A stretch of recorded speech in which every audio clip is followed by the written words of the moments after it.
Nasa linya na po natin ngayon, saktong-sakto, Labor Day po bukas. Magandang balita po ito sa ating mga uring manggagawa. Kung sakali man talagang matutuloy ito, kailan kaya?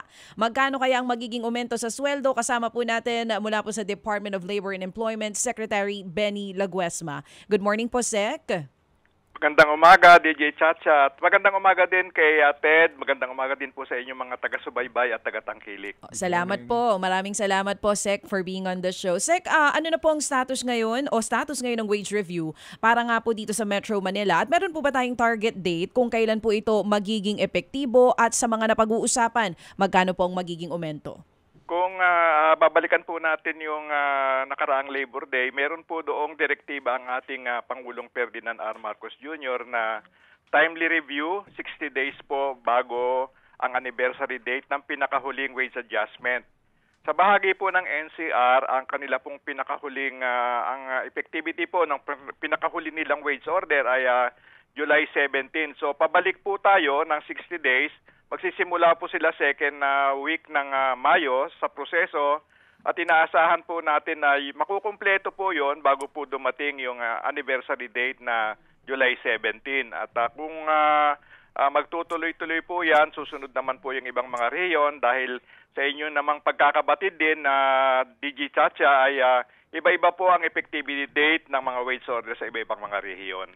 Sa ngayon po ba, Sec Benny, for Metro Manila only, since ito muna yung medyo napag-uusapan sa ngayon, magkano po yung tinitignan natin na magiging aumento sa sweldo ng mga uring manggagawa natin both for non-agriculture and agriculture sector? DJ Chacha, yan po ay pagpapasyahan at isasaalang-alang ng mga miyembro ng Regional Tripartite Wages and Productivity Boards. At hindi po natin sila pinangungunahan o kaya naman ay binibigyan po ng mga estimate kung anong dapat na mangyari at ibabatay po nila yan doon sa mga factors na nakasaad po sa ating batas at sa mga nakalipas na panahon tinitignan po ang mga epekto niyan, hindi lamang po sa presyo ng mga pangunahing bilihin, tinitingnan din po yung pwede maging epekto sa inflation, sa employment level. At yung pong maraming mga rehiyon, yung pong pagkakataon sa tinatawag po natin na countryside development. So sa ngayon po, wala po akong maibibigay sa inyo na even a hint on ano po ba ang karapat-dapat o angkop na halaga na idadagdag ng ating mga regional tripartite wages and productivity boards doon po sa existing o umiiral na wage level sa minimum sa kanilang mga rehiyon. Oo, kumbaga abangan na lang po talaga ito ng mga uring manggagawa na sana naman po ay talagang makatulong dito sa inflation na meron po tayo ngayon.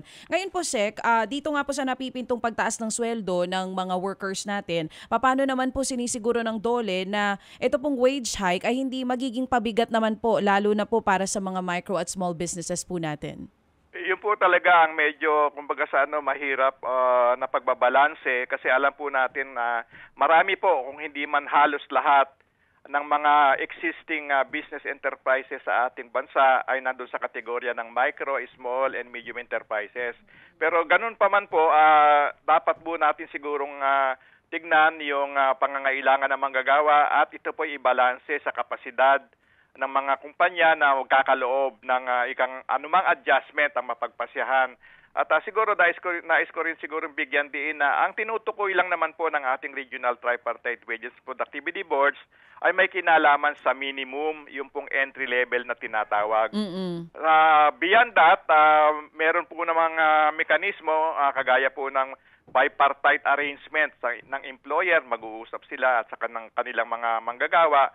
At ibabatay naman ang mga karagdagang benepisyo sa kanilang kasanayan, sa productivity at yung pong magandang operasyon ng kanilang kumpanya. At pangatlo, yung pong may kinalaman naman sa negosasyon ng tinatawag na collective bargaining agreement kung saan ang kinatawan ng union at ng kinatawan ng management nagkakaroon po naman ng pag-uusap o pagninegosasyon upang tignan ano pa ang angkop ng mga karagdagang benepisyo.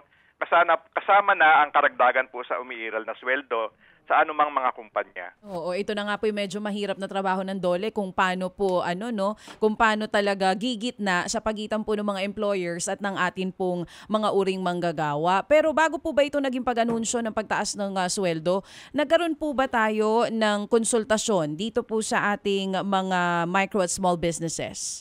Lagi pong DJ Chacha, lagi pong bahagi ng proseso na ginagawa ng DOLE, anuman pong ahensya niya. Higit sa lahat po itong Regional Tripartite Wages and Productivity Boards, yung pong public consultation at hindi po natatapos yan, nagkakaroon din ng public hearing bago po naman magkakaroon ng desisyon. Kasi mahalaga po na madinig natin yung panig ng kinatawan o mga manggagawa at ng mga namumuhunan nang sa ganoon medyo matignan natin ano ba ang tamang batayan.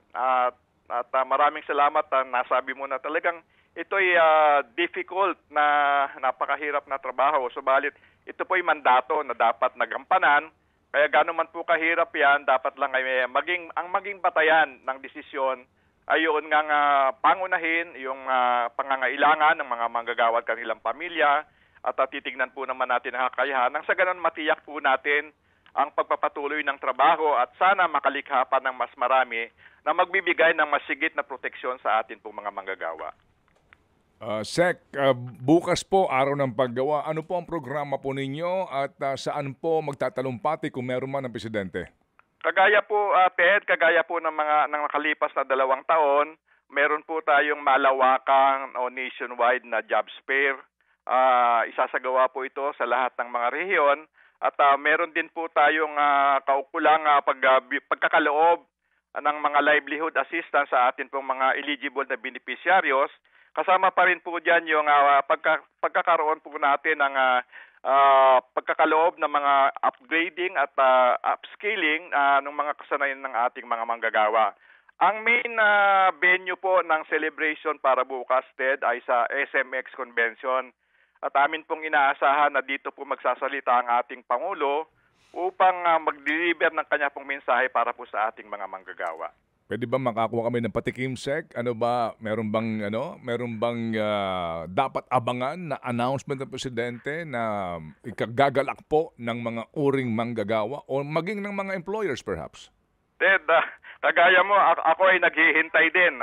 Ang amin pong naging bahagi ay magpadala po kami ng mga talking points o mga possible na usapin na pwede pong matouch o mabigyan po ng pagtugon ng ating Pangulo. Pero sa ngayon po habang nag-uusap tayo, wala pa po kaming maliwanag na masasabi ano ba ang magiging bahagi ng mensahe ng ating Pangulo bukas. Okay, sige po. So sir, kami po iaantabay bukas at kung sakasakali po na meron kayong panahong bukas, baka kami makaistorbo, tingnan po na lamang natin. Salamat po ng marami, Sec, at mabuhay po ang mga uring manggagawa. Ted, una muna, gusto ko rin magpasalamat sa inyo at ang inyo pong pagkakaloob ng pagkakataon ay lagi naming itinuturing na pribilehiyo dahil nakapagbibigay po kami ng informasyon na natitiyak po namin nakakarating doon po sa mga pinatutungkulan ng mga mensahe. At maraming salamat, Ted, at kay DJ Chacha. Mabuhay po ang inyong programa. Magandang umaga po. Salamat po ng marami. Thank you, si Labor Secretary Bini. Yan ang ating idol. Bini Laguesma. Laguesma. Paring Bini. Thank you. At